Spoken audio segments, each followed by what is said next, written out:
Right then, welcome back to Maniacal Mac Chats with, and I've got the one and only, the legend himself, VITO TRIGO. So I'd like to say thank you so much for coming back and giving me your time. We had you here the first time, went on for 2 hours, and we only covered a portion of his work. We got a lot more to go, which is why we're doing these in segments. So first and foremost, VITO, thank you very much for coming back and joining me and giving me your time, bro. Well, thanks for having me back. And I'm glad that it seemed people enjoyed the first one, so I'm glad to come back and tell little stories and whatnot. Amazing, yeah. So yeah, if you are watching this, leave a comment. You know what I mean? Vito definitely checks him out. You know what I mean? He saw what everyone else was saying last time. So again, thanks very much for checking it out. Again, Vito's got so many interesting stories, and we got plenty more to come.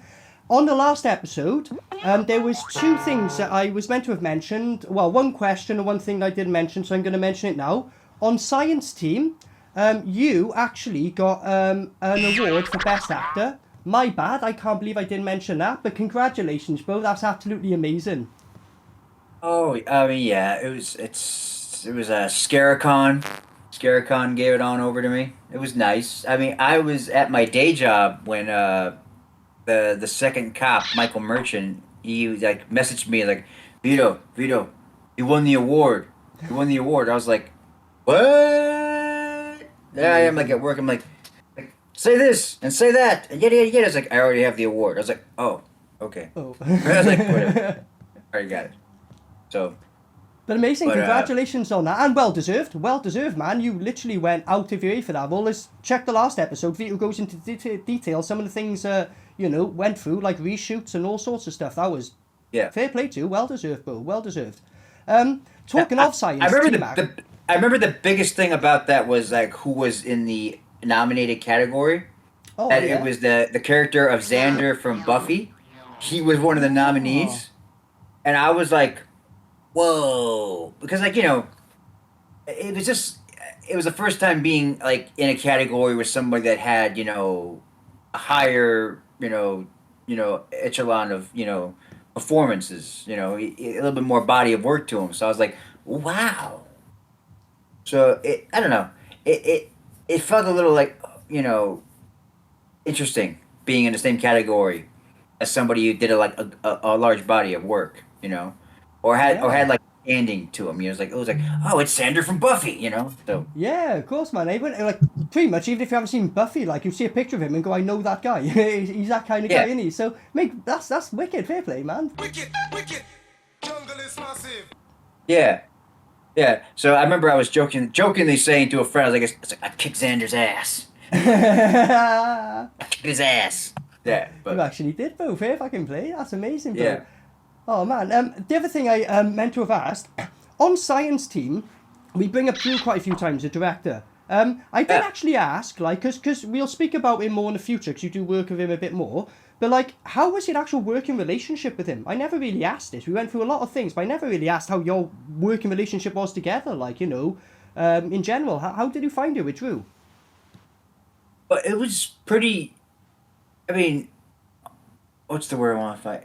I mean, there's like two different ways to go about it, maybe three, of actually explaining our working relationship. I think it's, you know, I think it's wonderful. I think it's one of the things that I've really, that's like, because we came into science team, he was like, a movie or two in. I was like maybe three or four movies in. So when we were on science team, we were learning together a lot of things. A lot of people, I mean, on the indie level, it is a do-it-yourself style. It is a learn-on-the-go style.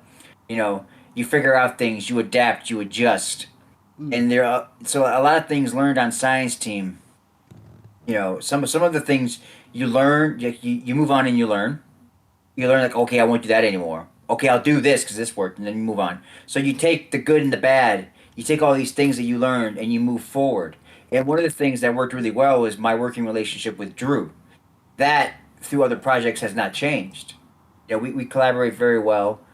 E- Even though I do feel like an action figure that he likes to just kind of move around with and do things with. He's like, well, we can do this, we can do that. He's like, the possibilities. Like it's like a kid getting a toy, going like, all the things we can do. Let's go. And or to bring it down to a much more artistic is that Drew is a painter. He's a painter, so he likes. I'm a particular, uh, type of paint that he likes to use a lot. He likes to use it, and I mix well with what he's trying to paint. So I feel like that's one of the ways that works. He likes he's like, oh, let's put a little veto right here, and let's move over here, and some little make some chaos right here. Get a little yelling right over here. Oh, but say something mean. Okay, you know. Yep. That's true. That's true with me.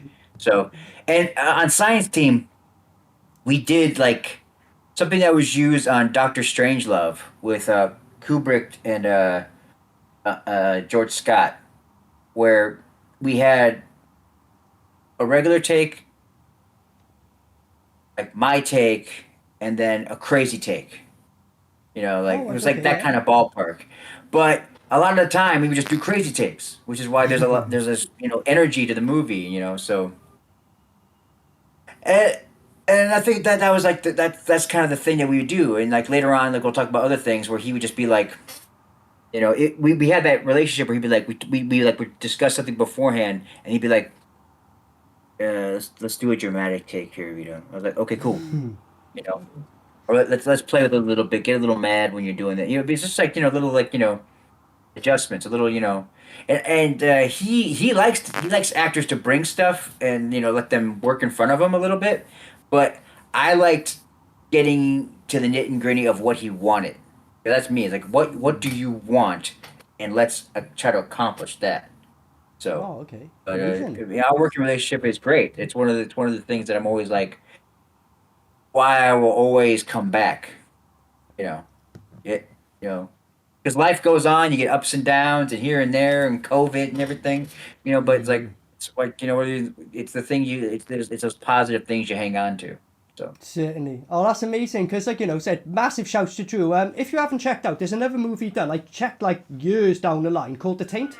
I recommend that one as well. Really good film he done as well. But I'm gonna say the reason I asked that question is because I know I go on about Science Team, like, and there's a reason why. Because it's not just so entertaining. It's like there's a chemistry. Even if you know nothing about filming, this is why the film's so good. You watch it. It's just like there's a certain chemistry between everything in it that just blends so well. So that's why I wanted to ask about that, because I know Drew's highly talented and you are, but yeah, it's really nice to see, man, that you guys teamed up, because I think it's a really, really awesome combo in my opinion, mate, to be honest. So respect to Drew as well. Respect, man.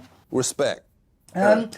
Okay, bro, so we'll go into the movie. Said we'll cover 3 today. We're only covering 3 because there's quite a lot to tell. And, we got more to tell down the line.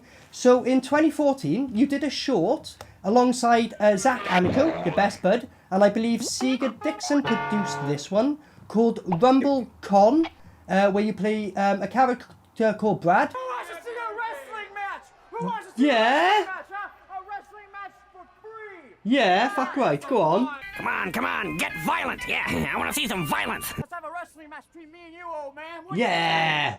I don't wrestle. Vito's calling him out, mate. Respect. West Side.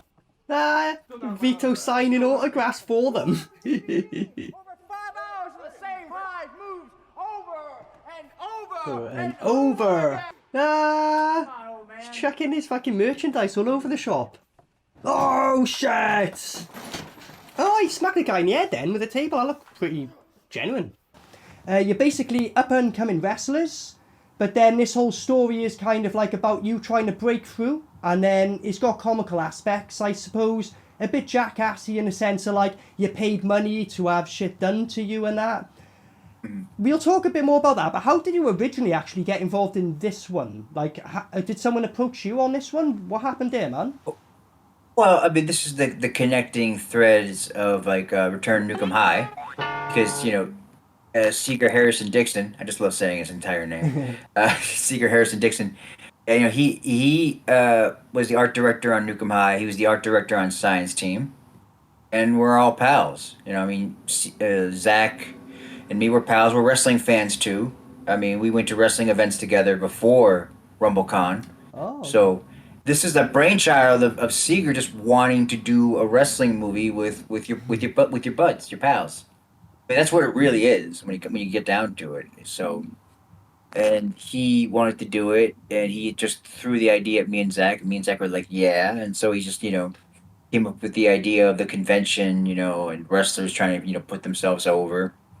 And because like anything, there's so many aspects to the movie that can be easily translatable to anybody, really. Yeah. Especially in an artistic venue, you can be like, "Hey, look at me! Look at me! I'm doing good things. Look at me! Why aren't you looking at me? Why are you looking at that guy over there? Why aren't you looking at me?" I mean, like, so if you can translate it to like a lot of things, and then the lessons that the characters learn is that basically just do your own thing, and they will come. Yeah. Eventually, they will come if you do it with with love in your heart. Things will come. That's the fairy tale version of the story where it's like just be you, keep doing it, and good things happen. And so, Amazing. but like it is a love letter. The movie is a love letter because of getting together with Seeger and Josh Potter, who was in Science Team as the crazy cop.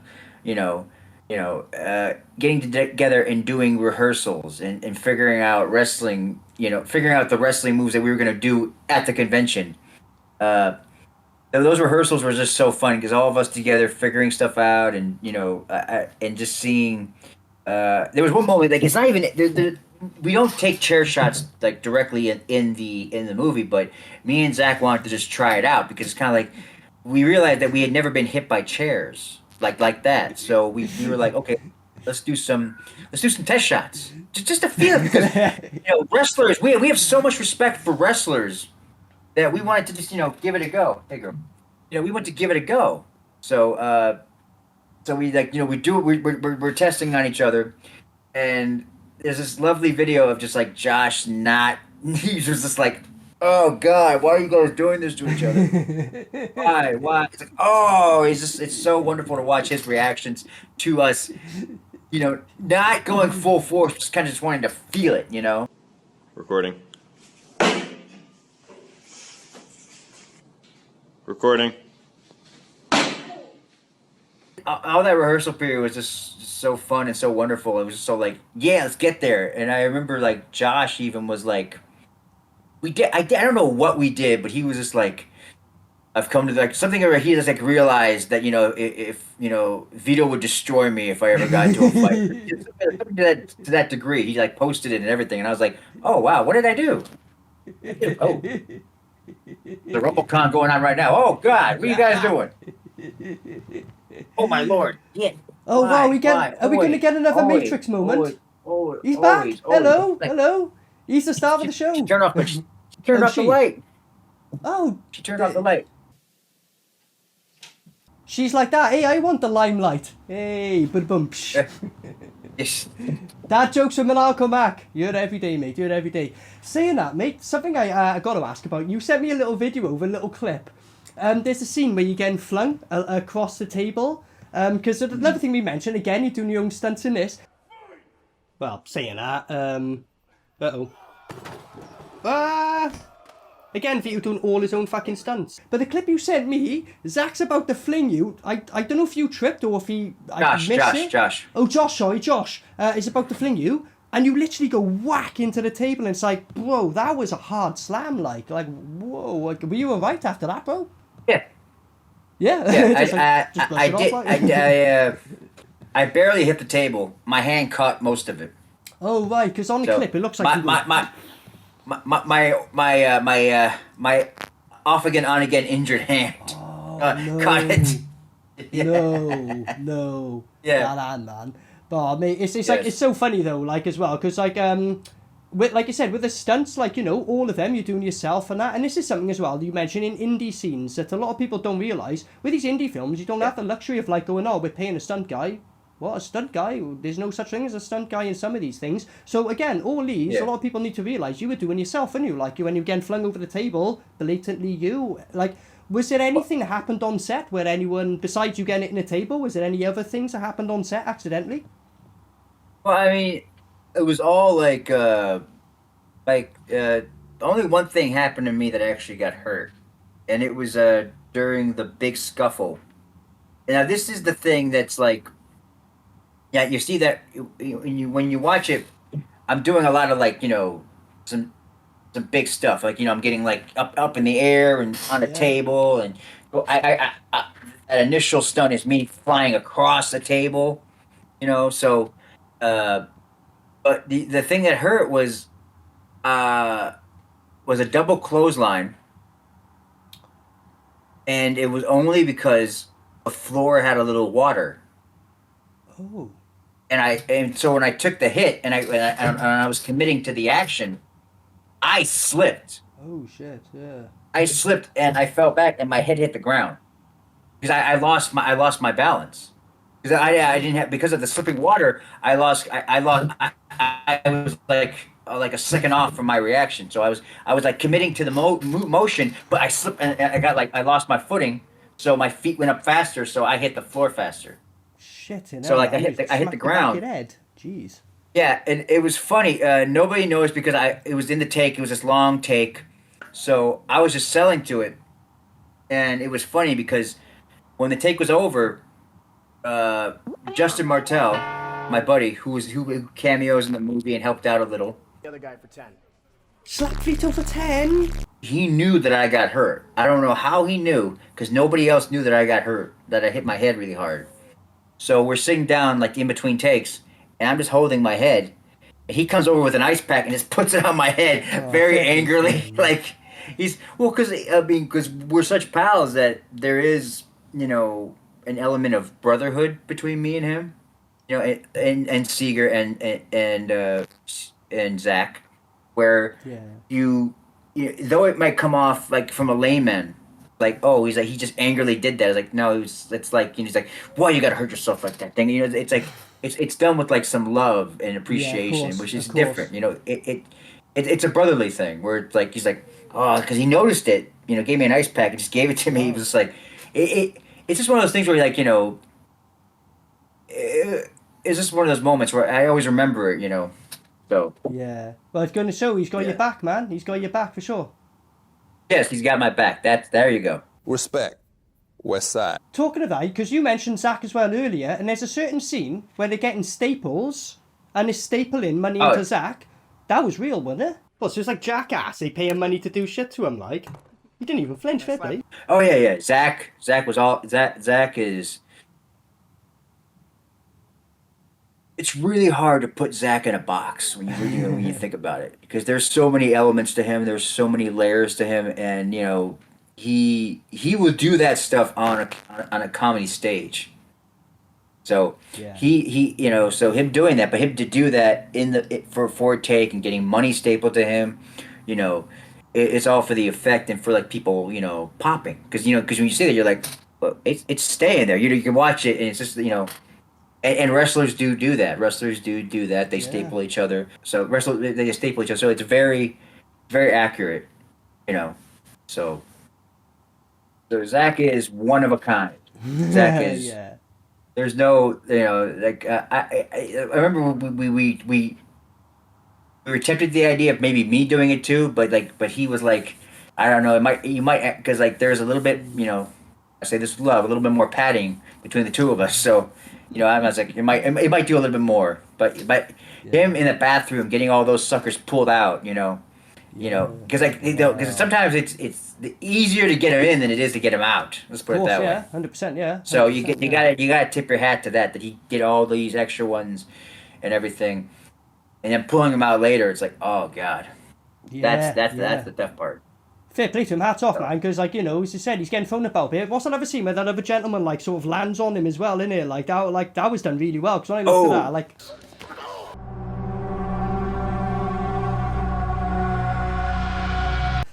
that, Now that is Sonny Black. Sonny Black is a professional wrestler.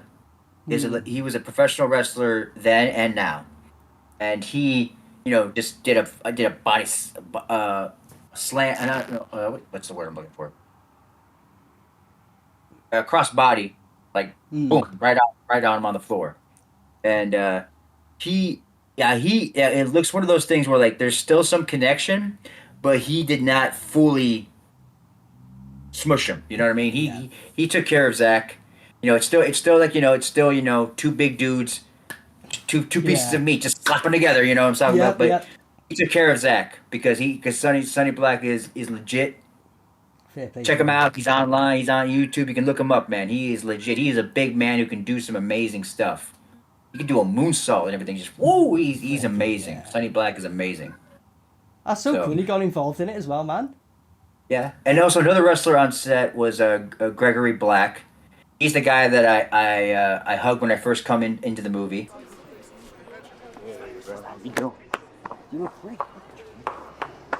Like when I'm about to go, I hug him. Gregory Black. He was also a professional wrestler, and he also participated in like dropping some like elbows on me and everything. So it was nice. It was nice for us to take some licks from professional wrestlers to kind of say like, hey, we love wrestling. We'll take some licks right here to show that to pay our dues a little bit if we're going to be playing wrestlers on screen. I even took a super kick from Sonny, and I was like, Sonny, I want to walk into it. He's like, dude, you don't have to. I can just. He's like, I want to walk into it. I was like, okay. And I remember we did it, and he's like, had his footprint on my chest. Yeah. And we got their respect and we got their props, and that made doing the movie even more better because when you got you got the thumbs up from professional wrestlers who are kind of the characters that we're talking about. They're guys that like are so good that that just need a little bit more light shined on them. And so like Sonny's doing great stuff right now, so you should. I hope I hope the best for him. Oh, that's so cool. He got involved in that as well, mate, isn't he? Like obviously they were proud to be in it. They would have said no otherwise, wouldn't they? So big up, man. Big up getting them involved in it as well. In here, Justin Morales makes a cameo. I should mention it because I did a previous chat with him and we brought it up as well. He plays Toxie, doesn't he? He's like got a little reaction when you get slapped. Yeah, in the scene where Brad begrudgingly does the let's wrestle for money, and the guy comes up and he's like, I'll pay for $10. Now that's my buddy Justin Martel. That's right, yeah. Who gave me the ice pack earlier, who had a hard time slapping me in the face. Bless him. But it's a great scene because he slaps me, and then Justin Morales in a Toxie mask goes all like, no. Mate, give me $10. I'll slap that guy for slapping Vito. oh no. It's this nice like me not wanting to do it. The guy Justin slapping me, and then Justin in the Toxie mask going, ooh. I just like it because it's a nice reaction. It was like one of those things where like there's so many nice things going on in this moment. So yeah, it's a great short, and I'd recommend anyone to go out and search out and watch it. Like it was great fun. Was there anything that we missed or anything else that you can mention in regards to RumbleCon that we haven't talked about? I mean, the wonderful Josh Potter as Maniac Murphy. I mean, he was wonderful in the movie. He was incredible in it, yeah, funny as hell. Maniac Murphy?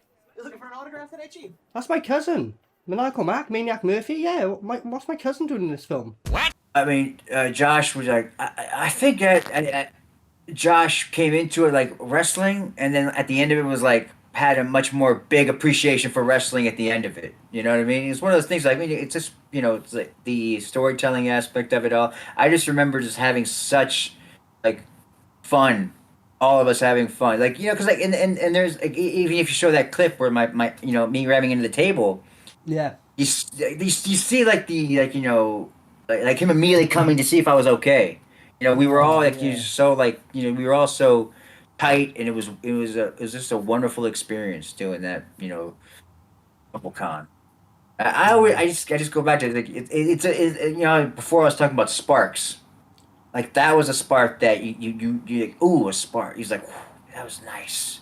I want more of that. I want more of that.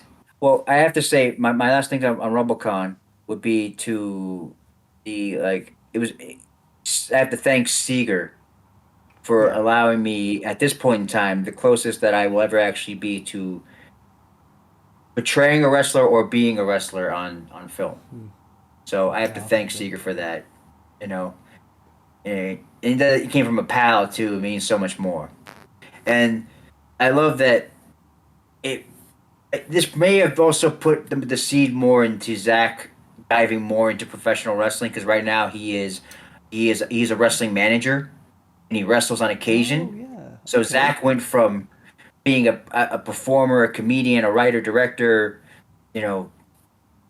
makes music, and now he's also a wrestler.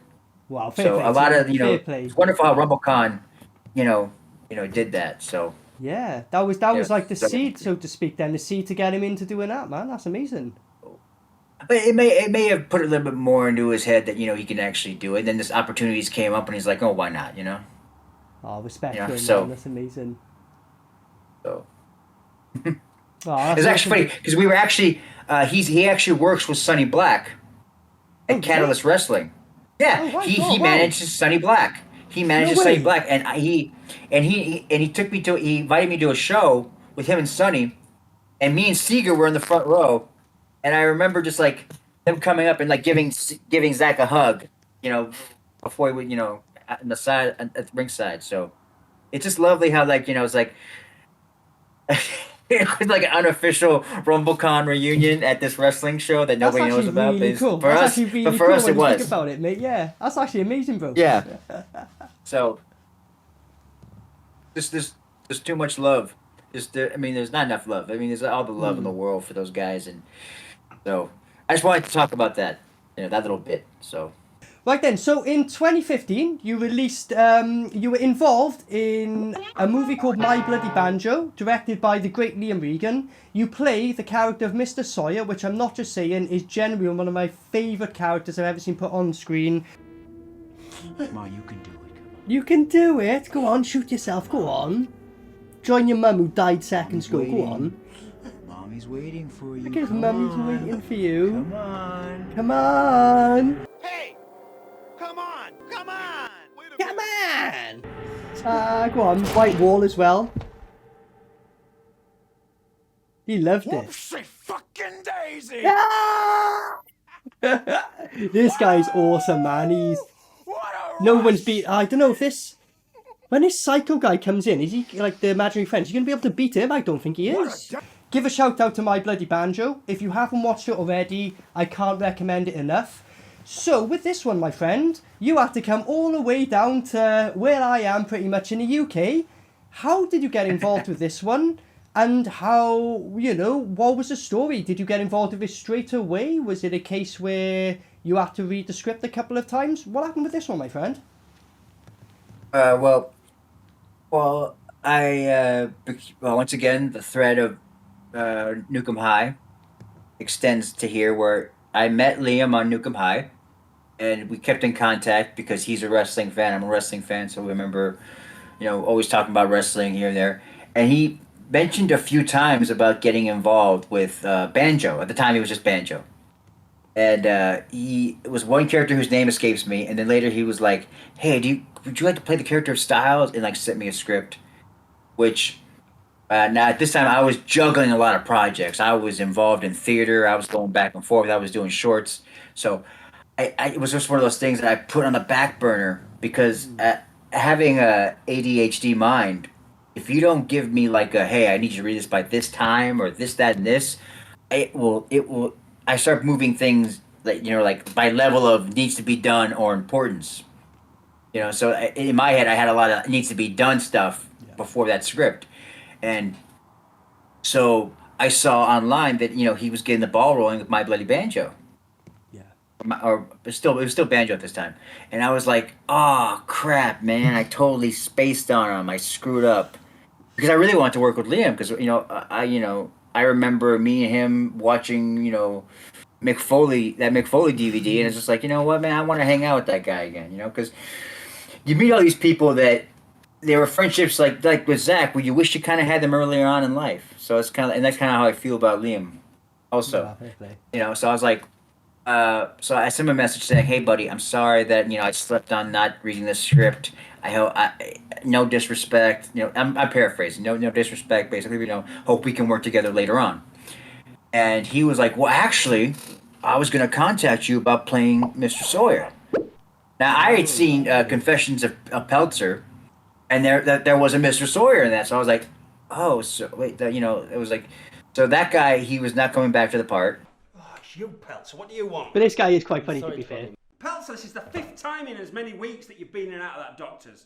You're on your period, Mom. He's like in a wheelchair and he's moaning about him being in and out of the fucking doctors. I'm sorry, sir. It's just. But then the other character, Lawrence, he ends up using that excuse in the film, so it's mad seeing all this, the roots where it came from. Liam wanted me to play Mr. Sawyer, and I was like, you know, we had some discussions, and about how to approach the character.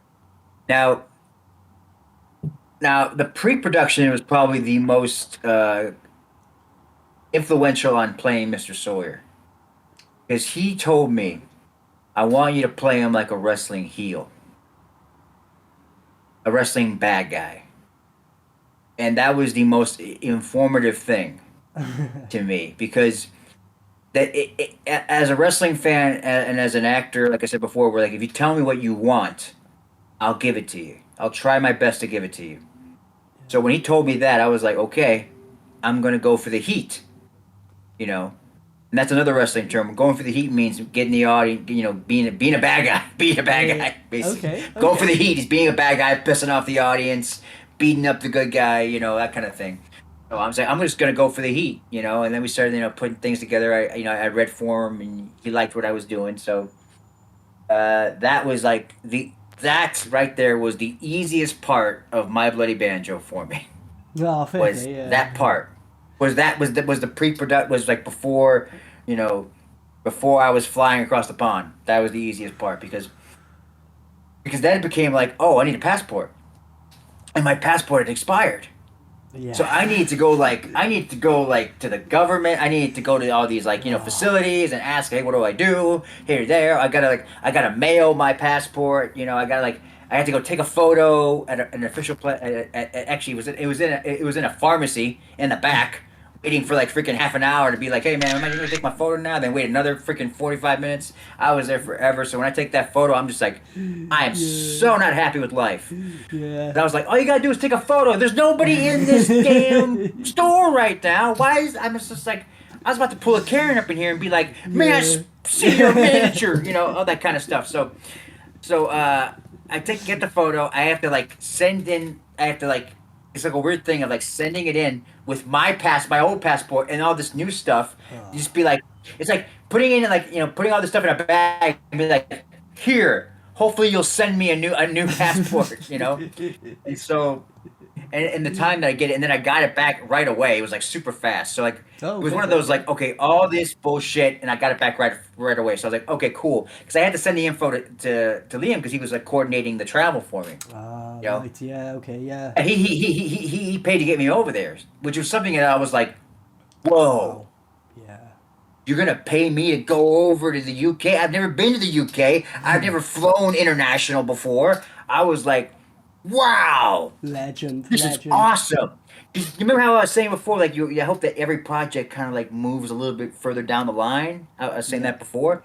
So like the idea of being like flown to go do my thing, I was like, yo, man, that is amazing, so yeah. awesome. Yeah. I was so happy about that.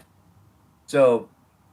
Because he hooked you up in a cottage as well, didn't he, I think? Was it like a cottage you were hooked up in as well? Fair play. Yeah. I'm like, yeah. It was a cottage waiting for us. So I was like, yeah. But getting from America to the UK was the trials and tribulations of dealing with weather. The person I was traveling with being late. Having to carry that fool on my back, basically, and get him across different corridors, different people, different flight attendants, here, there, everywhere, to get to the UK was just such a, oh my God, I'm finally here. And I remember when I finally got there, I was just kind of like this for a second. I was like, okay, we're finally here, thank God. And I remember like it was like a whole like, I was like, I'm here. Okay, I'm in the UK. I've done it. That felt like a thing, just getting to the UK. So, but then like I'm at a cottage and I'm just there like, this is a cottage. We're on a farm. You go outside, you can smell actual horse shit and cow shit and all this stuff. I was like, this is like a freaking vacation. I mean, there's cows and shit, but it's just a vacation. You know, it felt like a vacation for a second. But I will say that there entered a lot of like mental mind games I played with myself going into My Bloody Banjo, because there was a little bit of pressure. Like I said, I was flown over, you know, to do a job. Being with that cast was so like there was like all these levels of talent and like experience that was just so intimidating to me. I mean, I came in there. There was an actress who had like her entire history of the character in this binder, and it was a nice little binder too. And I was just there like, okay. How long did you have this part for? You know, it was like not that long. I was like, okie dokie. Okie dokie. And then, people that had done voiceover work for Disney that were involved. You know, there was like, they had like, there's some connection. Then you had like, Danny, who was like, like a pinup model. When you look at her, she's like, you belong on a poster, or a calendar. It's like that level of like, beauty. And then you had like, Mr. Lawrence Harvey, Mr. Human Centipede 2. So I was just so like feeling like a little boy who didn't want to take off his shirt before going into the pool. I was like, I don't want to go in the pool. I don't want to go in the pool. No. These guys are experienced swimmers. They're going to dump me under the water, So I just remember being like, getting to a certain place where like I was like amping myself up again. Like that kid who was doing the monologue in theater where I was like, I'm gonna flop on this stage, So like, I came out all guns a-blazing and was just like, and like I remember like Liam being like so cool with like my first scene, which is the office scene when Clyde is late, and I'm like, is that my fault, Clyde? Is that my fault? And I suppose that's my fault? Here we go. Turn around. I love how this guy's over the top, like. Your mum would approve of you being late for work? This guy's hilarious. Maybe you're the one. He's probably watching like fucking dodgy videos of people getting stitched arse to mouth and, wanking off and being late for work, so I'm with the boss. Was like allowing me to like bring like an element of theater to it where he was like allowing the camera to follow me or work around me and Lawrence a little bit. So, a lot of it was like, they were blocking around what we were doing in the take. Right. So when I travel around the room, that was just something that kind of happened organically, and we just did it again, like when I go to each desk and everything. And Liam was just so a part of that. So like, oh, let's do this, let's do that. Like he was just there, So, and and also like I mean like because Lawrence is this cute little man, this cute little pug, this cute pug. I didn't want to hurt him. So I did a lot of extra stuff. I remember like when I slammed the desk, I did that randomly because I didn't want to do anything to him. Well, look at him, freaking right out. Say it with your balls! Even though I do get right in his grill and I evade his space like a motherfucker because because I was trying to be the heel, I was getting the heat. But I was getting his space because like who likes to be talked to like this, you know what I'm saying? So even though like I think the worst thing I did to him was probably just, breathing coffee breath on him for the entire time. So but so I remember like surprising him with like hitting the desk, and that surprised him. So Man, it's genuine reactions, man. That's why I love that scene, because when you're watching it, you're like, oh man, you're really intense, and then when you do that, he's genuine, like that's why I thought he looks like he's not expecting it. It's amazing, bro. That was a surprise. I mean, because like I didn't want to do anything to him, because because it wasn't clear. We didn't work out anything like physically wise between the two of us. And there wasn't that comfortability because that was literally like our first scene together. Yeah. So. There was only like so many things I could do where I didn't feel like I was like pushing the boundaries a little too much. So that's why like I hit the desk. I didn't hit him. I didn't do anything like that, overtly like that to him. But I didn't feel like I was pushing it. Even though I was like, it's a Human Centipede 2 guy, right? We should be all good, right? Yeah. I can shove my head up his ass. He'd be like, yeah. He'd be fine about it, like, yeah. Yeah. So, but that was like probably the best moment on set for me, because after that, I lost my voice because I was doing the scene where I was like at the rally, and doing the "Go motherfuckers, go!" I like how Ronnie's put up a wire to decapitate him. What?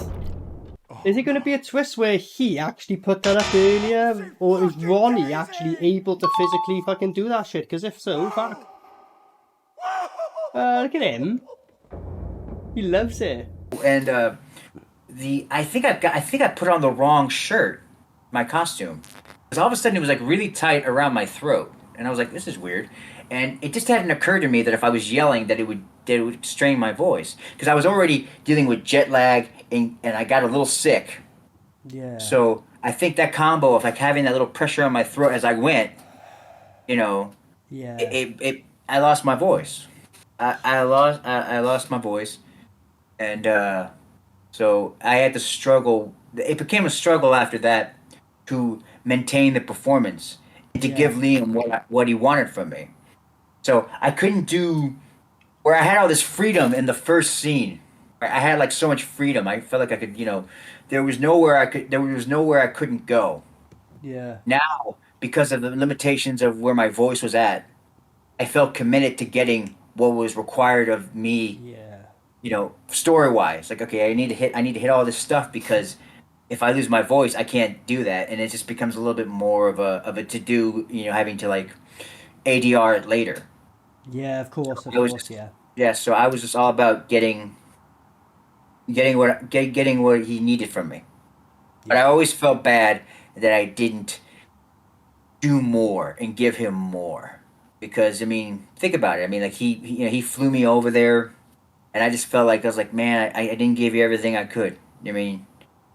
So that always sticks with me. So it's the fear and consequences of my Bloody Banjo for me. It's mad you say that though, man, because like literally in the intro, and I'm not just saying it, like when you told me all this, I had no idea you were ill. When I watched this film, and I stick by it, amazing performance, mate, absolute incredible. Like, personally for me, you're my favourite character in the film. Reason why I started going on a VITO TRIGO spree, reason being was that film. That was how I came across you. But bro, the fact that you saying you were ill and you felt like you underperformed, I had no idea about that, and I'm saying this is one of the greatest characters. So I see where you're coming from. We flew you over there, you're ill, it's something you can't help. But I think you should give yourself a bit more of a pat on the back, just because, bro, that role made me want to watch the rest of your films. So for me, you did a fantastic job as Mr. Sawyer. Whether you were ill or not, I think like it came across an amazing job, man, in my opinion. You know what I mean? I didn't notice any slacking, in my opinion, bro.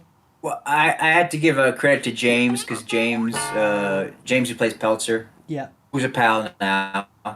We became pals. He recommended that I drink olive oil to soothe my voice in between takes. So I think I went through like 3 bottles of olive oil, because after every in between takes, I was just start drinking olive oil just to make sure my voice was fine. So, so that might have been a thing. Yeah, definitely, man. It also it spawned a little relationship between me and Lawrence Harvey, where we have this like pleasant relationship with each other. Only babies cry and poop their pants. Only babies cry and poop their pants. Push, push, push. My name's VITO TRIGO, and I play Mr. Sawyer. We're not like we're not like bosom buddies. We're like I talk to him every day, but sometimes we exchange pleasantries and how's he doing, and stuff like that. And so to the point where I remember when I get on Eating Miss Campbell, he came out of nowhere and gave me a huge hug, and I was like oh, I wasn't sure if you liked me. VITO. Oh, fair play. What a guy like. So to go from abusing him in My Bloody Banjo to where I'm not entirely sure if he likes me, and then there he's giving me a huge hug, and we had such a great time. But it's one of those things when you think back on things, you're like, oh wait, we did have fun in between takes. He just wasn't around. He just wasn't around on set the whole time. So you couldn't concrete those moments. Us going or when I was jamming him with the gun, and then so then. He jams me back with the gun. We were playing with each other in between takes a little bit. So that's it. Because I think if I remember, it's a video you sent me. I'm sure it's on the Bloody Banjo set. I think you got a wig on and you're having a little play about. Was that the My Bloody Banjo set where you got the wig on and you're having a little play about? Yeah, that. So it looks like the cast were a good laugh then. I'm recording. paper. I don't know who brought that wig, because I don't know if that wig was even used in the movie. I think it was one of the actor persons just had a wig with them, and just was like, "Hey, I have this wig," and I was just like, "Why do you have this wig?" You know. So, Yeah. I mean, it was a fun time. There was a good time. There was good times on set, but but then there was the trials and tribulations that Liam was dealing with. Yeah. That you have to get. Yeah, I always have to give off. I have to give my hat to Liam, because he is a persistent. He's a persistent dude. There's really no quit in him. No. Because he traveled with My Bloody Banjo in his back pocket, finding it, working on it for 8 years. Yeah. Yeah. And he spent this, because if you look at like the DVD, even if you look at like the Blu-ray that came out, from the artwork, from the covers, I mean, even the disc and all the features on it and everything is like there's you see some guys that they put out their movie, and it is just so run of the mill. It is so like copy paste. Here it is on a cheap DVD. It's so like you look at it, you're like, it's like, you spent how many years working on this movie, and then when you put the DVD out, it just looks like, like a run of the mill. It looks like a bootleg you bought off the street. Yeah. It doesn't look like an actual release of a movie. But then you look at My Bloody Banjo, and you saw that he carried the passion of wanting to make his movie all the way to the Blu-ray release, which was like 6 years later after actual filming was done. Yeah. And he carried that passion from there to there, and it's just one of those things where it's one of those like, it's such a redeeming quality that a lot of guys in the indie scene do not have. So, play, mate, yeah. Because we should talk about that. Does that make any sense? Does that make any sense? I don't know. 100%. Like, viewers, if you get a chance, watch a making of My Bloody Banjo. The reason why it's such a good making of, they don't shy away. They show problems in there. There's little things, like even things you wouldn't think about, right? There's like, you got kicked out of a school earlier, which affected shooting because a bit of blood stains were left you forgot to clean up. It's like, well, we could have gone back and cleaned that up, but they got kicked out of a school, which like delayed a day of filming. What's his action after he's been shot? Is he staying there? No, he's going to grab his arm and he's going to go down to one knee. Right, okay. But we're going to just stay where we are. Well, you roll and I'll call it then when we're doing this. I'll count down. Okay. And so you're rolling. And Bob. Action. 3, 2, 1. Bang! There was like problems where some people were leaving some things in the cottage, and I was like, this making of is so good because they don't shy away, and this is why I respect Liam even more, because I love the film. After watching the making of, I was like, wow, I appreciate this film even more, because you find out when it was like the film got reshot, like some actors came, some like they had to recast a number of times. Like you're saying, so much was put into it. A lot of people think, oh, it's just one film. No, there was Confessions of Peltzer, the short he done. Then there was Banjo. Then there was like another version of it. Then you got people coming back in to do My Bloody Banjo. Then when I went out there, you had to fight for the rights back. And then only recent, like in the last few years, he released a full uncut version. Watch that one. Don't watch any other version, the full uncut version. But like, this is what like Vito was saying about Liam. Mad respect. Like most people would have given up and said, "Nah, I'm done." He didn't. So this is why I got so much respect for the guy. Well, because like I was saying, the trials and tribulations of making one movie, it breaks people. People. There are a lot of guys out there, very talented people. I'm not saying they're not talented. They make one movie, and they are broken, and they don't make another movie after that, because doing an indie film on a micro budget with a lot of people not really supporting you. I mean, not like people that are making the movie. I mean, the outside world kind of looking at you like, what are you doing? Because that's what happens, especially when you're doing an artistic endeavor. So to keep all that going and to make another film, or to also be active still in the film community and help out in other places, even after that, and to keep it together, because like I said, people make one movie, don't finish it all the way through, and they just kind of slap it together and just kind of like, okay, here it is, I'm done. Not Liam. Yeah, Liam's got gumption. He's got moxie. He's got moxie. And even like more love to him, the fact that like he's a huge fan of Troma, and this film was actually, he worked with Troma, like because Lloyd Kaufman gets involved. I make a joke saying he's not on green screen, he actually turned up on set as well. Doctor, what's it, whatever What? Lloyd Kaufman's in this film? the fucking room. You're not going. Not on a green screen, actually turning up on set. You got nothing. I have nothing. Security! Hey, wait What? So, you know, respect him as well, because, you know, Return of Nukem High was his first link, I guess, but this is technically under the Troma umbrella, this movie as well, isn't it? My Bloody Banjo. Yes.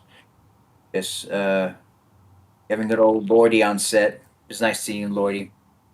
I had to do a scene with him where I got physical with him. Oh, I had to get physical. Oh, well, yeah, because it was one of those, like, Lloyd's always game to go places, you know. So it was like interesting. I had to now because it's Lloyd, just like with Lawrence. I was just like, I don't know what to do with you. I'm known to be a physical guy, and I have no problem doing physical stuff and taking and giving. But I was like, I don't want to. So I remember I was like doing all this literally. If you watch the scene with me and Lloyd, once again. I'm hitting he's next to a door. I'm hitting the door. I'm smushing his face. I smush his face. I don't do a whole lot because I just didn't want to hurt him. I did not want to hurt him. Hey, security! Hey, wait a minute. What are you doing? Wait a minute. Shut the fuck up. Shut up! He's got me rolling. Shut the fuck up! Go in there. God damn it! Where is he? Where the fuck is he? Where is he? The bathroom, maybe. What? Hey, watch the face, not the face. Like Botox. There you go. Get out of here. Come on. God, you son of a bitch.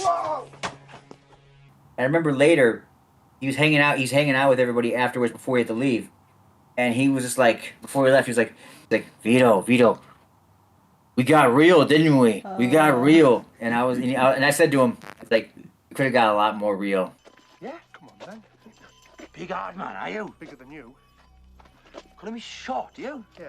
Come on, then. Yeah. Come on, then. Yeah. He sticks a pause and he looks at me and he goes, always honest. Always honest. Play to him, So,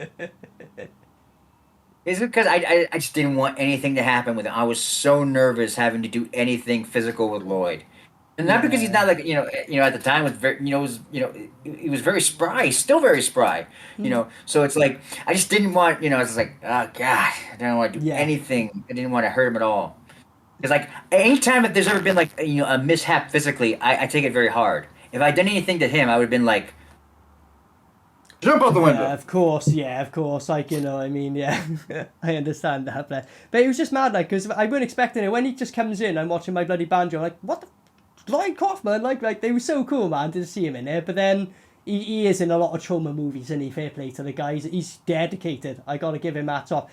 Director, it can be a Troma movie. It can be any movie. Yeah, I guess gonna send an email to him. It's like, hey, I'm filming outside right now. Yeah. Be like, well, I'll be right there.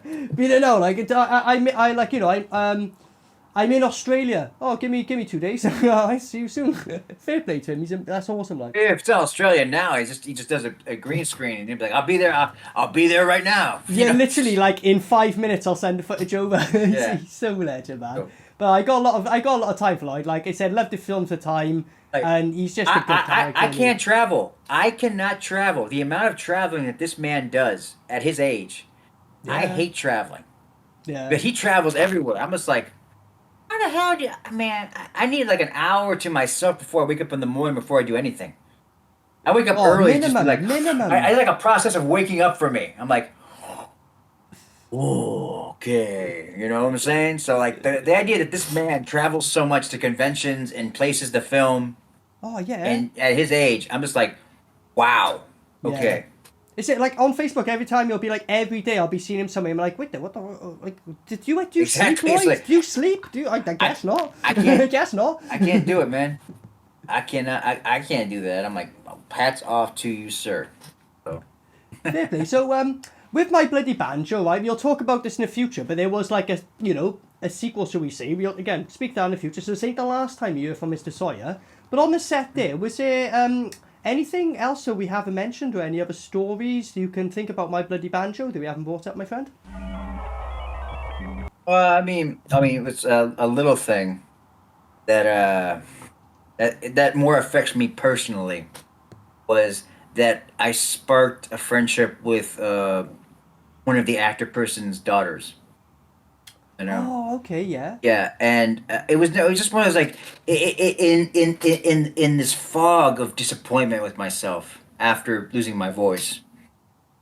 Uh, like just joking around, making this little girl laugh, and like having like a little friendship. I mean, I don't know what it was. It made the back half of dealing with my disappointment so much easier. You know, and then she was just like, Vito, Vito, and was just so happy to see me. I don't know. It just kind of like was this little ray of sunshine in all this fog of disappointment. And fair play, mate. I don't know. It kind of like it also put this idea in me of like maybe being a father someday, which I had never really embraced the idea of being a father until like I don't know. Like before that, I was Uncle Vito. I was fun Uncle Vito. Yeah. No responsibility, no nothing. But I remember just being like so like, I mean, wanting to I don't know, make this kid laugh and like take care of this kid, and then like the friendship would go past for a little while. Like the mom would be like, "Hey Vito, Millie feels bad. Can you give her a message?" And be like, "Hey Millie, everything's gonna be okay." It was like little moments like that. I mean, like the friendship went past there for a little while, where I was like, you know, being kind to this little girl, and I was like, it just, it put the seed in me that this idea, this inception of like maybe being a father someday. Oh, mate. So that's a lovely story, Bo. To be fair, that's actually lovely. Like, yeah, I mean, it just came from me being goofy and making the kid laugh, and it was just like So and now she's like a teenager and is like Vito who probably I'm like this little Winnie the Pooh in her life where I was like, I made you laugh. I'm just fluff now, you know what I mean? I'm just fluff.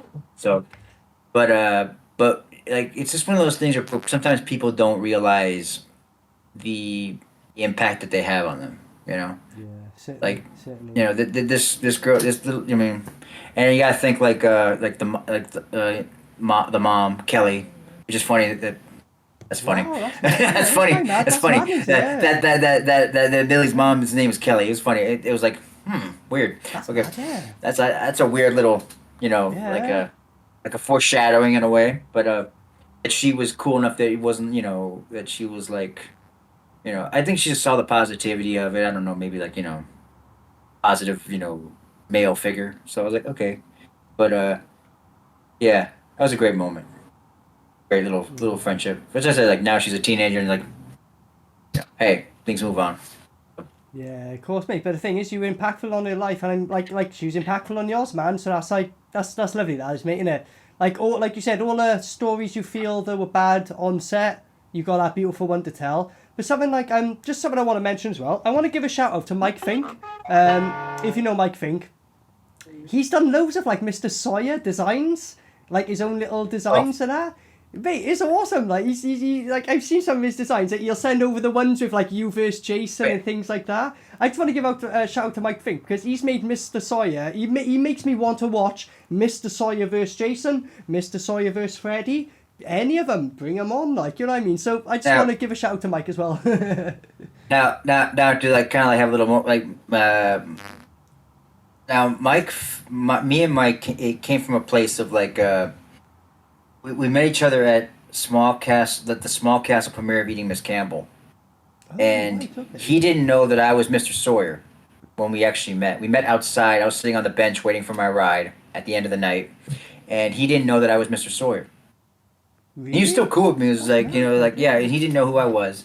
And then, like, he's like, because I was going to wait. They were going to go off and, like, go to a restaurant, eat. And they was like, we're not going to leave you here, man. He didn't even know who I was. That just shows you the kindness of Mike. He was like, we're not going to leave you here, man. I was like, oh, no, I'm waiting for a ride. It's okay, guys. So they left me alone on this bench next to the Small Castle, waiting for my ride.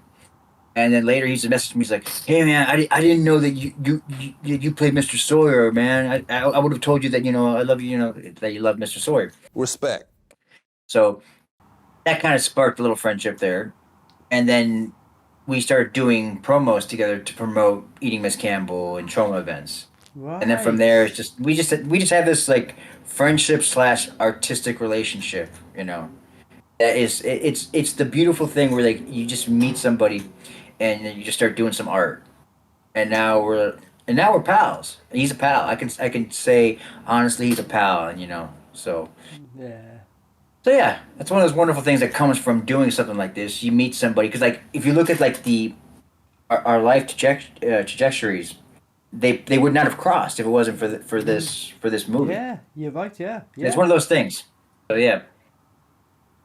So why don't you give a shout to Mike as well, man? Innit? Yeah, like give a shout. Yeah. Also, something that you guys do together, you do a little show, don't you? Like going balls deep in it, where you like cover sort of different franchises and films and stuff as well. Yeah. So you guys are actually doing podcasts and stuff we have a show with Balls from Elmwood.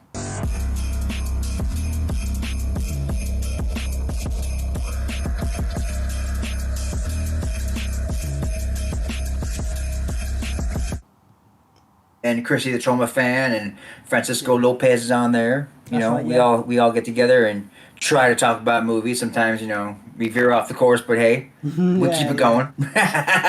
Viewers, if you haven't done that, check it out. It's called Going Balls Deep. Look on YouTube, because you've done quite a few episodes now. You've covered the Saw series, you've covered loads of other films. You've like, you know, you go into length a lot of them. Fully recommended. Subscribe to them. Check out their videos as well. Sure, more to come down the line, but subscribe, viewers. Really good there.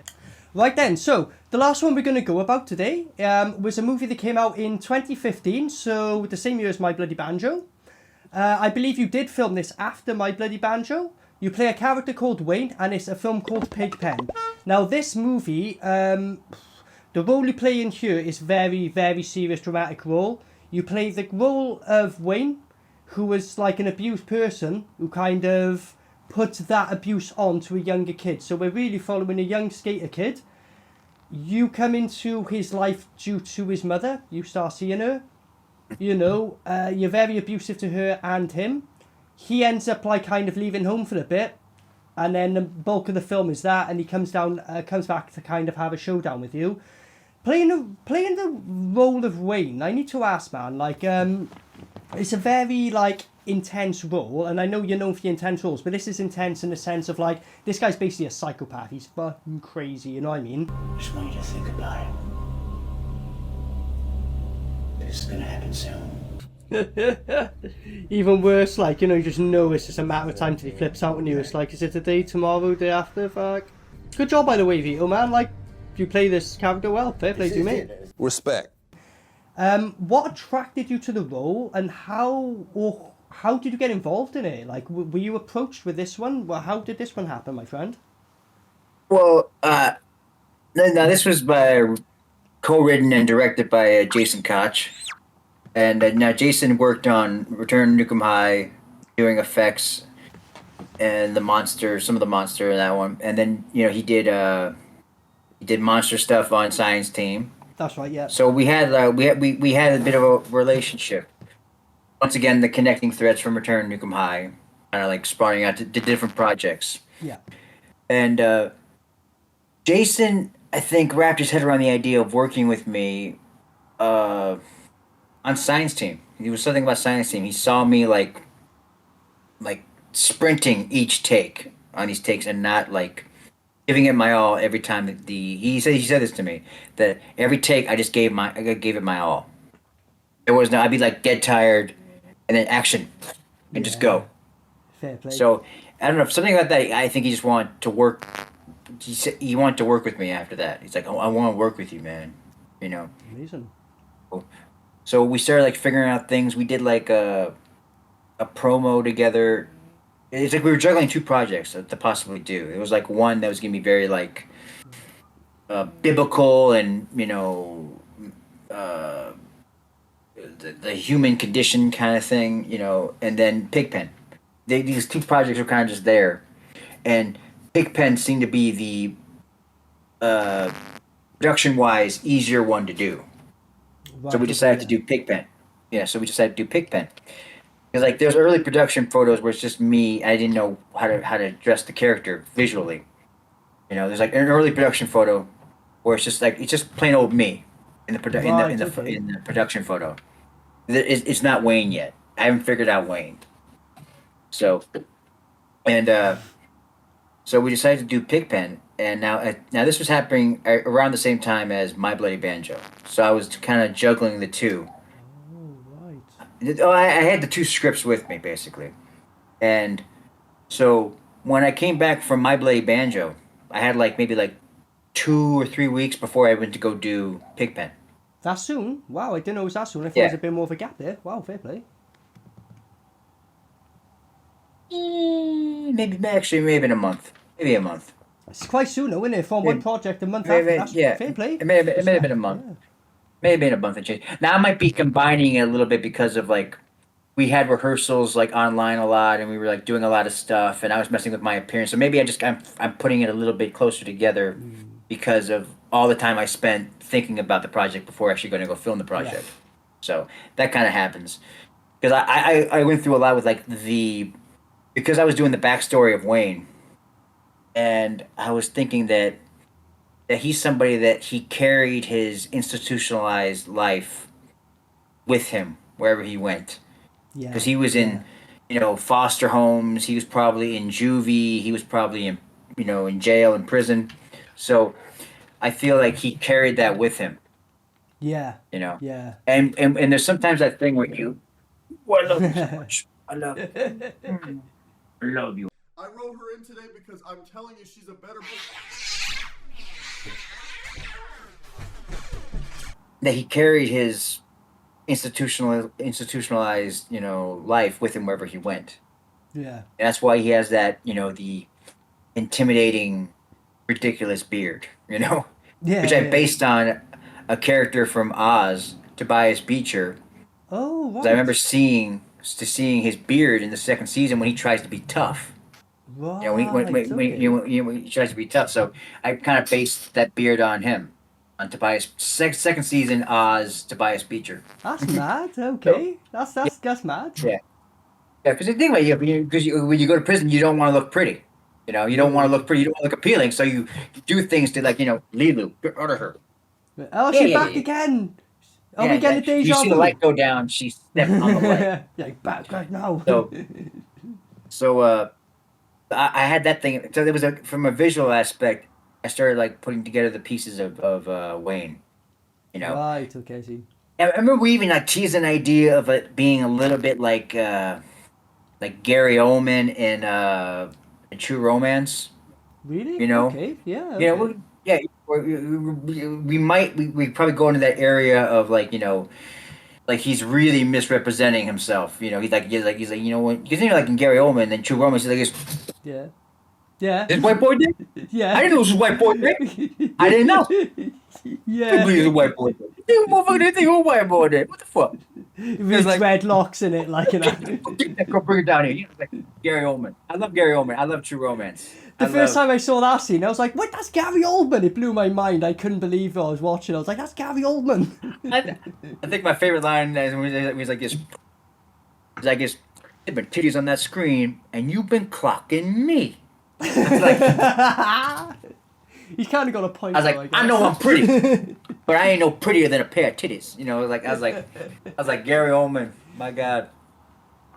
So and also because Spring Breakers came out at the same time, which James Falco did his version of that a little bit, and I was kind of let's just keep it gritty. Let's just keep it gritty. I didn't want to have to deal with,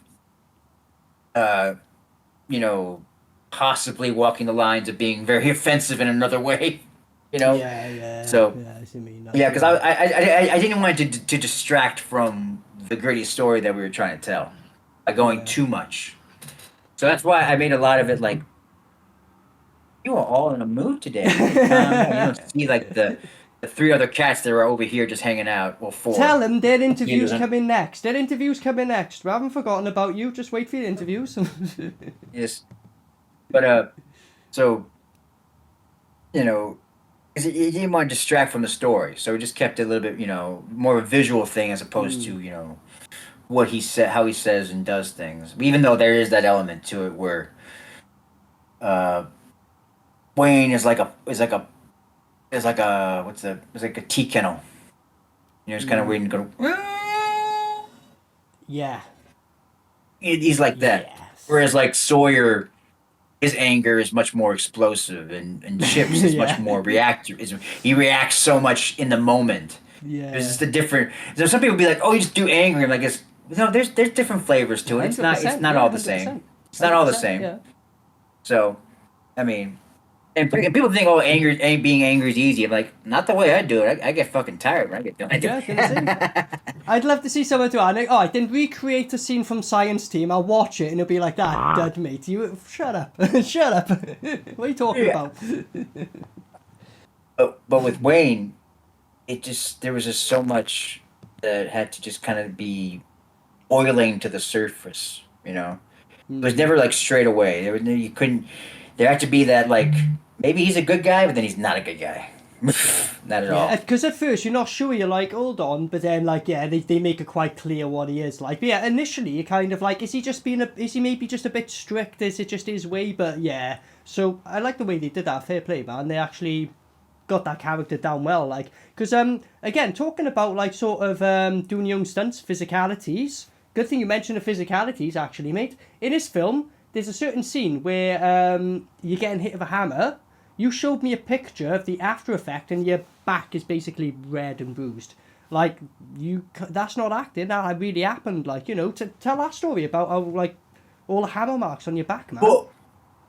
Well, this is kind of the like, this is the epicenter of the story where the cycle of violence comes back around. Wayne was a victim of violence and abuse. And since he's the only father figure in the character of Zach's life, Zach, the child character, that they emulate from, he inflicted violence and abuse on the family. Yeah. So it came back around. So Zach inflicts violence on Wayne. The same violence that he was applying to the family. And that is the cycle of violence, and that happens in day-to-day life, no matter where you are, no matter where in the world. The cycle of violence is real, and it does infect. Cool. It happened to Wayne, and then Wayne did it to Zach, and then Zach did it back to Wayne, and that's what happens. Yeah. And so, and now we get to the big standoff where it's like Wayne is just asking to die. Basically. He's chasing after him, like saying, like, take your best shot. And Zach has this hammer. Now, the hammer was a prop, but it was like a hard prop. It wasn't like a little flimsy rubber thing. It was like a bit sturdy. It was a nice little, because there's a scene where I'm actually using it to hit nails in. Yeah. To give you an idea of how sturdy it is. That I use the prop hammer to nail hammers into the wall. Now it was pre-drilled, but still it had to be able to knock that into the wood. So it wasn't any like little flimsy thing. So, but we were doing the scene and it just didn't. He was being hesitant, because he didn't want to hit me. So kudos to him for being a good kid. But it was kind of like just hit me, just go, and. He would just wail on me, and I just gave him permission to kind of like, hit me here, hit me there, Ah, come on, VITO, fuck him up. What? He just smacked VITO in the face with a hammer. Don't take that. Oh no. Oh no. So he went to town on me a few times, which it gets cut down in the movie where you don't see because you see the amount of hits. It's one of those like to get to that. Those like real brutal hits, he had to go at me a few times to get those ones that make it into the movie. Yeah. So, I remember the producer, the co-producer, she was saying like man, he hit you so many times, and then what makes it on the screen wasn't as many. I was like, yeah. So, and I remember like in the moment it didn't hurt. But the only one that hurt was when I'm on the floor and my face is flat. And he kept going, and my head is on the ground and just kind of comes up and hit me right in the temple. Oh yeah, that was the only one that hurt. Yeah, because given motion wise, if I had somewhere to move, if I could move with it, like just like punching, you roll with the punches, so like that didn't hurt me, but since I had nowhere to go, it hurt a little bit more. Yeah. And I just remember being like, that hurt. And it wasn't his fault. We had told him to go to town, but it's just one of those things where you're like, when there's no give, things hurt more, and the shots that hurt the most are the ones you don't see coming. Very true. That's why you're not supposed to improv with with fight choreography, because okay, you're gonna throw a punch. If you hit me, it's like, hey, you hit me. It's kind of like, it's gonna hurt, but you knew there was something coming at you. So it's always the stuff that you don't see coming that hurts more. Yeah, that's the one to sleep which you. Will, They sleep you. Which we'll find out a little bit later down the line. We sure will. Which we'll find a little bit later down the line. Good little teaser there. Yeah. Something about Pigpen as well, mate. Wasn't you actually nominated for Best Actor? Was it yourself as well nominated in this? Well, I was nominated for an award. I was nominated for an award, and Nicolette actually won a Best Actress award. Right. Okay. Yeah, I think Lucas did too. I can't remember. I believe I heard something. Yeah. So I think we the movie got some love. I mean, Nicolette. She went to emotional places, and she had to be in these odd positions, in the movie where she's getting a lot of abuse and everything. So, she did a great job. Yeah. And it's good to see it got represented though for awards and stuff like that, man. Respect, because again, mate, it done a job. It's such a gritty film. When I was watching a lot of your films, as I say, when I'm watching Vito, even sort of Science Team, there's that one moment of seriousness, but the majority of it, I'm quite entertained, enjoying it. But this one in general, I was like this the whole time. Whoa, that's pretty fucking rough. You know what I mean? I was mad. Something we need to talk about, which people don't really take into account. After the fact, when you played this role, mentally, what did this take out of you, after filming it? When you're getting angry and being, getting into it, that kind of sticks with you a little bit. It's kind of hard. And then the physical affects the mental. Because that's where it gets a little exhausting. I didn't have any, I'm going to go, sell kids on the market and go cut up my wife. And, I didn't have that stuff going on. Yeah. It's not pleasant thoughts to think about, but but when you exert yourself, it gets a little bit hard to be it's like, come on, let's go. It's like, give me a second. That's what takes a little bit, harder to, break off from. So my buddy Michael, who plays the guy that I beat up, where he's trying to help out Luke. He's trying to help out Lucas. Yeah, shanked him up, bro. In a dick as well, yeah. I was he stabbed him in his dick. Fuck. I mean as well, you're gonna bleed out and die, mate. Look at this! Fucking hell! You just stabbed him in the dick. That guy was a champ. He had I think he had diabetes, so he had a thing on him and everything. Really? And so, yeah. So, but he was so game to throw down. He was just so and I remember really taking care of him. And I remember he appreciated that I was taking care of him. He was like, "Oh, you're so easy to work with. Thank you so much." But I was like, because he's an older gentleman, I was just there yeah. You keep messing. You remember you messing with me, so I messed with him back. I was like, "Are we doing this?" That's why if you look at one thing, I'm doing this weird thing where I'm poking him are we going here? You want to get physical? 'Cause it was the pre-action to the actual big action, Or sometimes things don't get covered out a little bit. He was throwing things at me, and I was like, "Oh, we doing this? We doing this?"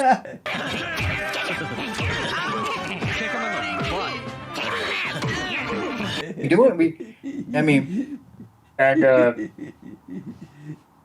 I just remember how game he was, and he was really, and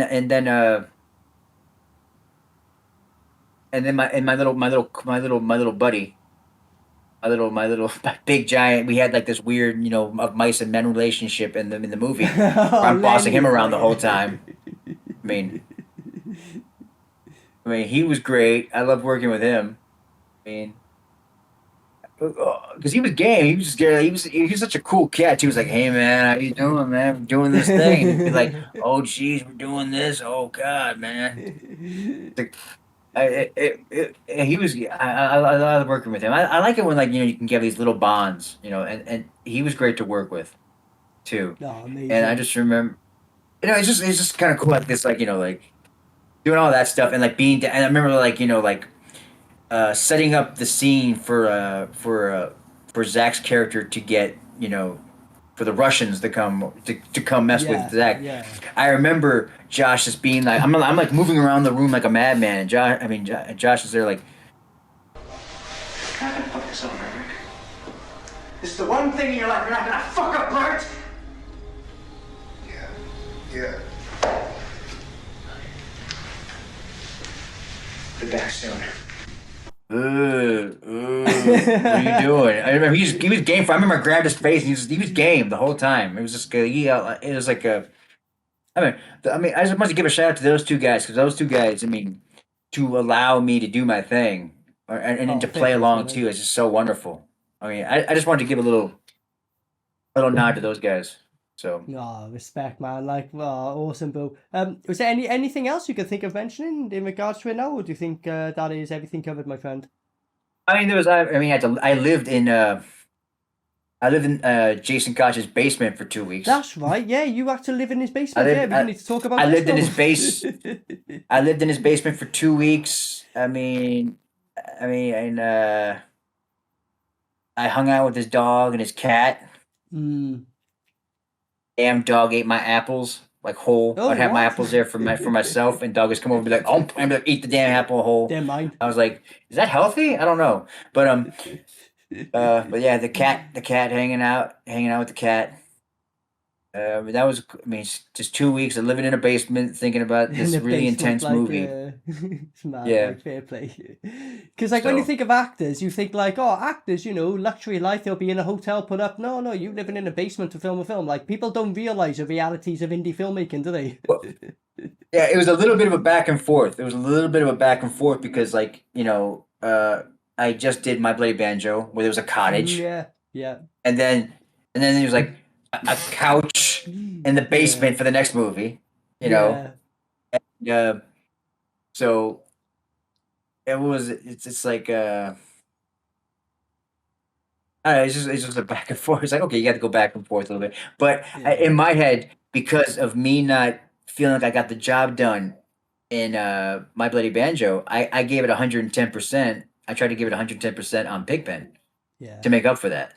So I wasn't thinking about, 2 weeks in a basement, being out of sorts the whole time, never really feeling like I was comfortable. I mean, comfortable in the sense of like, being able to rest my head and just kind of be, it's because we were filming in Jason's house. I felt like for 2 weeks, I felt like I never left the movie. Yeah. You know what I mean? Makes sense, yeah. Because we were filming in his house. So up, down, here we go. I'm on set. I'm in the scene. I just feel like for 2 weeks, I never left the movie. You were literally on set the whole time, even when you were off set, technically. Yeah. Yeah. I think maybe the best times was when like we would actually like take a break and like just watch a movie and hang out. Yeah, I can imagine, bro. Those were like the really nice times where like, when we weren't like filming, making cool stuff. It was just, being able to relax and like, let's watch a movie. Yeah. Even if it's like a pretentious movie like Drive, but that's besides the point. Well, so I just want to say a massive thanks to Vito for coming and spending his time to do this. We got more episodes to come down the line, so make sure to subscribe and check out his previous interview as well, and more to come down the line. Vito, I just want to say thank you so much for your time, mate. So until part 3, when we cover more, anything you'd like to say to the viewers, sort of before we go and get you back for part 3, my friend? I'm glad that anybody wants to hear these stories and gets maybe some educational value from them while being entertained. So I'm happy. So. Oh, thanks, man. They said it's a pleasure because unless you did this, we wouldn't even know about half of these stories, man. It's so entertaining, and I know from the first interview, people will enjoy it. So more to come. So much love to Vito. Thank you very much, my friend. Thank you, buddy. Maniacal Mac.